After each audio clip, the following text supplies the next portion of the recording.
এবং তোমাদের পরিবার পরিবর্গদেরকে জাহান্নামের আগুন থেকে বাঁচাও। আল্লাহ তাআলা বললেন, তোমরা নিজেদেরকে জাহান্নামের আগুন থেকে বাঁচাও, তারপরে তোমাদের পরিবার পরিবর্গ ঘনিষ্ঠ লোক যারা আছে তাদেরকে জাহান্নামের আগুন থেকে বাঁচাও। নিজে যখন জাহান্নামের আগুন থেকে বেঁচে যাবেন, তারপরে আপনার দায়িত্ব হলো পরিবার পরিবর্গদেরকে জাহান্নামের আগুন থেকে বাঁচানোর চেষ্টা করা। এটা বাদ দিয়া যদি উল্টা কিছু করেন, আপনার পরিবার ঠিক নাই, নিজে ঠিক নাই, আপনি চিন্তা করলেন আমি অমুক গ্রামের অমুককে দিনের দাওয়াত দেব, নিজের ঘর ঠিক নাই, নিজের ঘরের কেউ নামাজ পড়ে না, আপনি চিন্তা করলেন আমি পাশের বাড়ির একজনকে নামাজের দাওয়াত দেই, পাশের বাড়ির ভাইকে বড় নসিহত, এটা করা যাবে না, সেটা করা যাবে না, অথচ নিজের ঘরের ভিতরে অবস্থা খারাপ, অবস্থা ভয়াবহ, নিজের সন্তান নামাজ পড়ে না, নিজের বিবি নামাজ পড়ে না, নিজের আত্মীয় স্বজনরা নামাজ পড়ে না, নামাজের দাওয়াত দিতেছে যায় পাশের বাড়ির আরেক ভাইকে। এরকম স্বভাব আমাদের অনেকের ভিতরে আছে। নিজের ঘর ঠিক না করেই অন্যকে নসিহত করতে বড় ভালোবাসি আমরা। পরক্ষণে কি হয়, এই দাওয়াতের কারণে যে উপকারের কথা ছিল সেই উপকার তো হয় না, বরং উল্টা রিয়াকশন হয়।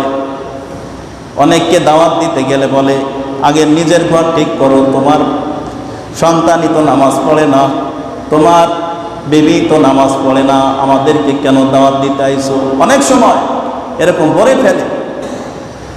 যখন আপনি এই দায়িত্বটা পালন করবেন, সর্বপ্রথম আপনার ঘরের লোকদেরকে ঠিক করার চেষ্টা করবেন। যখন আপনার ঘরের সদস্যরা ঠিক হয়ে যাবে, অপরকে দাওয়াত দিলে, নামাজের দাওয়াত দিলে দেখবেন উল্টা তারা আর আপনাকে উল্টা পাল্টা প্রশ্ন করতে পারবে না। কোরআনের আদেশ এটা, হে ঈমানদারেরা তোমরা নিজেদেরকে জাহান্নামের আগুন থেকে বাঁচাও, এরপরে তোমাদের পরিবার পরিবর্গকে জাহান্নামের আগুন থেকে বাঁচাও। ইব্রাহিম পয়গম্বর এটাই করলেন। সর্বপ্রথম তার পিতা আজর কুমারকে যখন দাওয়াত দিলেন, আজর কুমার ছিল কঠোর মূর্তি পূজারক। সে তো সন্তানের কথায় কর্ণপাত করল না, সন্তানের নসিহত মানল না, বরং উল্টা ইব্রাহিম পয়গম্বরকে ধমকি দিল, হে ইব্রাহিম, যদি তুমি এই কাজ থেকে বিরত না হও, আমাদের মূর্তির ব্যাপারে ভালো মন্দ বলা থেকে বিরত না হও, ইব্রাহিম তুমি শুনে রাখো, পাথর মেরে তোমাকে দুনিয়া থেকে তাড়াইয়া দেওয়া হবে, বিদায় করে দেওয়া হবে। ইব্রাহিম আলাইহিস সালাম তারপরেও পিতাকে দাওয়াত দিতেছেন।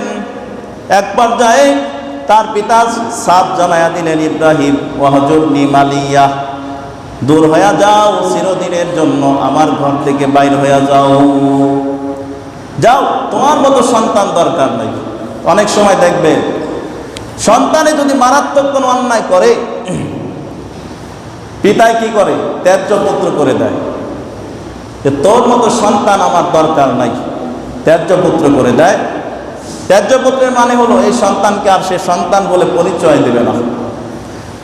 ইব্রাহিমের পিতা তাকে ত্যায্য পুত্র করে দিলেন, যা চিরদিনের জন্য আমার ঘর থেকে বাইর হয়ে যাও। ইব্রাহিম আলাইহিস সালাম ভারাক্রান্ত হৃদয় নিয়ে বাড়ি হতে বের হয়ে গেলেন, কিন্তু তার অন্তরে পিতার প্রতি দিনের দাওয়াত থেকে তার অন্তর ফিরাইলেন না, পিতার প্রতি নিরাশ হইলেন না, পিতার থেকে নিরাশ হইলেন না, হতাশ হইলেন না। সর্বদা ইব্রাহিম পয়গম্বর পিতার হেদায়েতের জন্য আল্লাহর কাছে দোয়া করে, বংশের লোকদেরকে হেদায়েতের জন্য দোয়া করে। এখন তো আর পিতাকে দাওয়াত দিতে পারতেছে না, বাড়ি থেকে বের করে দিয়েছে, এখন সে আল্লাহর কাছে দোয়া করতেছে। ইব্রাহিম পয়গম্বর এই সময় 6টা দোয়া আল্লাহর কাছে করেছেন।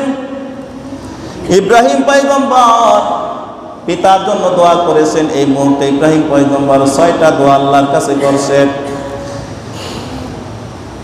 ইব্রাহিম আলাইহিস সালামের এই দোয়াটা আল্লাহ কোরআনে তুলে দিয়েছেন, কোরআনে নবীজির উপরে নাজিল করেছেন। কিয়ামত পর্যন্ত ইব্রাহিম পয়গম্বরের এই দোয়া কোরআনে রক্ষিত অবস্থায় থাকবে, কিয়ামত পর্যন্তই থাকবে। ইব্রাহিম পয়গম্বরের দোয়াটা কি? রব্বি হাবলি হুকমা, হে আল্লাহ আমাকে দ্বীনি প্রজ্ঞা দান করো, দ্বীনি গভীর জ্ঞান দান করো, দ্বীনি বিষয়ে পাণ্ডিত্য দান করো। তার ইব্রাহিম পয়গম্বর 1 নম্বর দোয়া করছেন দ্বীনি ব্যাপারে পাণ্ডিত্যের জ্ঞান, দ্বীনি ব্যাপারে গভীর জ্ঞান দান করার জন্য আল্লাহর কাছে দোয়া করলেন। কারণ কি? যে লোকটার ভিতরে দ্বীনি জ্ঞান থাকে না, সেই লোকটা প্রকৃত পক্ষে সফল হইতে পারে না। দ্বীনি জ্ঞান যার ভিতরে নাই, সব জ্ঞান থাকার পরেও এই লোকটা অপূর্ণাঙ্গ একটা লোক, অপূর্ণাঙ্গ একটা মানুষ। যদি কারো ভিতরে দ্বীনি জ্ঞান না থাকে, ধর্মীয় জ্ঞান না থাকে, এই লোকটা অন্যান্য সব সাইডে জ্ঞানী হলেও তার জীবন পরিপূর্ণ না।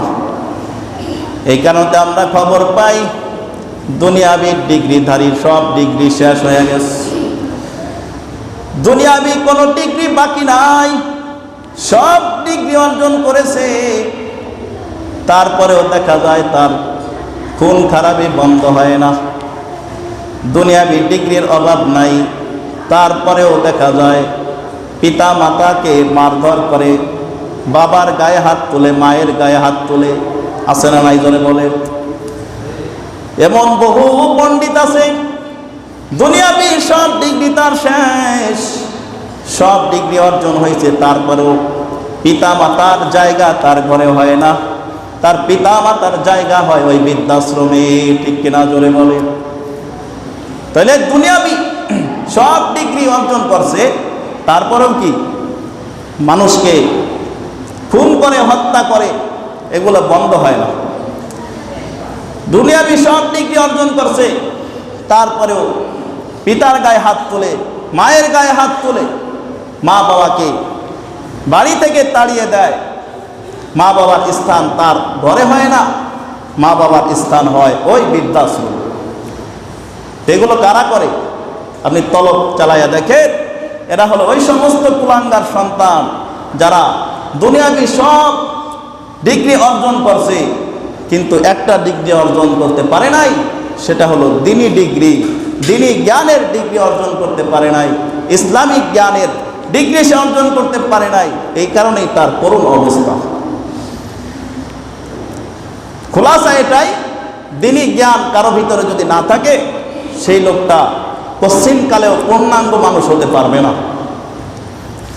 এই কারণে ইব্রাহিম পয়গম্বর সর্বপ্রথম দোয়া করলেন রব্বি হাবলি হুকমা, আয় আল্লাহ আমাকে দ্বীনি ব্যাপারে পাণ্ডিত্য দান করো। এরপর ইব্রাহিম আলাইহিস সালাম বলে ওয়ালহিকনি বিসসালিহিন, আমাকে নেককারদের অন্তর্ভুক্ত করো, নেককার বানাও। ইব্রাহিম আলাইহিস সালাম এটাই জানালেন, আল্লাহ শুধু জ্ঞান দিলে হবে না, শুধু দ্বীনি জ্ঞান আমাকে দিও না, পাশাপাশি আমাকে নেক আমল দান করো। যদি কারো ভিতরে দ্বীনি জ্ঞান থাকে, আমল নাই, এই লোকটাও গোমরা, এই লোকটাও পথভ্রষ্ট। যার ভিতরে কি আছে? এলেম আছে কিন্তু কি নাই? আমল নাই। আমল ছাড়া এলেমের কোনো কি নাই, দাম নাই। অনেক মানুষ আছে দেখবেন এলেমের অভাব নাই, জ্ঞানের অভাব নাই, দ্বীনি জ্ঞান কিন্তু আমল নাই। এই লোকটা কোশ্চিনকালে ওর সফল কাম হতে পারবে না। আমলবিহীন লোকের কোনো দাম নাই। এই কারণে ইব্রাহিম পয়গম্বর আল্লাহর কাছে বললেন, আল্লাহ আমাকে দ্বীনি জ্ঞান দান করো, সাথে সাথে আমল দান করো, নেককার বানাও। আর নেককার হবে আমলের মাধ্যমে, আমল ছাড়া কোনো দিন নেককার হতে পারবে না। এই কারণে ইব্রাহিম আলাইহিস সালাম দোয়া করেন, আল্লাহ ওয়ালহিকনি বিসসালিহিন, আমাকে নেককারদের অন্তর্ভুক্ত বানাও। তৃতীয় নম্বর ইব্রাহিম পয়গম্বর দোয়া করেন ওয়াজআলনি লিসানা সিদকিন ফিল আখিরিন, আয় আল্লাহ আমার পরবর্তী প্রজন্মে পরবর্তী যে লোকগুলো আসবে তাদের মধ্যে আমার সত্য বাণী তুমি অক্ষত রেখো, আমার আদর্শকে তাদের মধ্যে তুমি বাঁচায়া রাখো, আমার আদর্শকে তাদের মধ্যে তুমি জীবিত রাখবা। যে আমি ইব্রাহিম আলাইহিস সালামকে আল্লাহ তুমি এমন কিছু আদর্শ দান করে দাও যেই আদর্শ পরবর্তী লোকদের মধ্যেও বাকি থাকবে। ইব্রাহিম আলাইহিস সালামের এই দোয়ার ফলটা আজকে আমরা দেখতে পাই। আজকে আমাদের নবীর জামানা আসার পরেও কিছু কিছু সুন্নত ওই ইব্রাহিম আলাইহিস সালামেরই সুন্নত আজকে আমরা পালন করতেছি। কিয়ামত পর্যন্ত ইব্রাহিম পয়গম্বরের সুন্নত পালন করতে হবে। তার ভিতরে এই যে কুরবানি আসতেছে, এই কুরবানি তো ইব্রাহিম আলাইহিস সালামেরই সুন্নত। এই যে আমরা মুসলমান সন্তানদেরকে খাতনা করাই, খাতনা এটা তো ইব্রাহিম পয়গম্বরের সুন্নত। এরকম অসংখ্য আমল আছে যেগুলো ইব্রাহিম আলাইহিস সালামেরই সুন্নত। আল্লাহ তাআলা এই আমলগুলো এত পছন্দ করেছেন, কিয়ামত পর্যন্ত উম্মতে মুহাম্মাদের জন্য এই আমলগুলো আল্লাহ নির্ধারণ করে দিয়েছে। সুবহানাল্লাহ। এটা ইব্রাহিম আলাইহিস সালামের ওই দোয়ারই প্রতিফলন। ইব্রাহিম আলাইহিস সালাম দোয়া করেছিলেন, আল্লাহ আমার আদর্শগুলো আমার পরবর্তী যুগেও তুমি বাকি রাখবো। এরপরে ইব্রাহিম আলাইহিস সালাম আরেকটা দোয়া করলেন,